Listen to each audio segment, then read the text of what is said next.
করছি আরও একটি পাঞ্জাবি পেইন্ট। এখানে এটি ছিল বাচ্চাদের একটা পাঞ্জাবি। তো প্রথমে আমি বর্ডার লাইনগুলো ড্র করে নিচ্ছি, আর ড্র করার পর আমি এর মাঝখানের খালি অংশগুলোতে আম কলকা ডিজাইনটা অ্যাড করে দিব। পুজোর মধ্যে একটু সাবেকিয়ানা ভাব তো সবাই চাই, সাবেকিয়ানা থাকতে আমারও খুব ভালো লাগে। আর পুজো যেহেতু খুব সামনেই, তো কাজের উপর কাজ চলছে। আর একটা দিদি আমাকে এইগুলো অর্ডার করেছিল বাবা ছেলের কম্বো সেট হিসেবে। তো বলেছিল বাবা আর ছেলের পাঞ্জাবি যাতে সেম রাখি। তো সেম রাখা তো সম্ভব না, কারণ বাবাদের পাঞ্জাবি একটু বড় আর ছেলেদের যেহেতু ছোট তার পাঞ্জাবিও ছোট। তো সেই অনুযায়ী আমি কাজ তো আর সেম রাখতে পারবো না, তাই ডিজাইন সেম রেখেছি, কাজ একটু উল্টে পাল্টে দিয়েছি। তো দিদি বলেছিল যে তার ডিজাইনটা খুব ভালো লেগেছে, কাজ খুব ভালো লেগেছে। তো এটা আমার জন্য অনেক বড় প্রাপ্তি।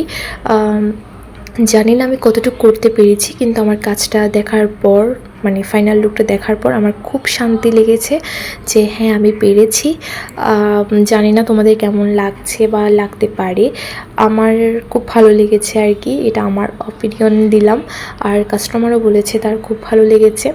তো পুজোর মধ্যে এরকম একটা পাঞ্জাবি কিন্তু সবারই থাকা চাই, কারণ পুজো মানেই পাঞ্জাবি আর মেয়েদের জন্য শাড়ি। এটা আমাদের সেই তখন থেকে চলে আসছে। তো জানিও কেমন হয়েছে। এটা ছিল ফাইনাল লুক। আজ এ পর্যন্ত, দেখা হবে নতুন ভিডিও নিয়ে। টাটা।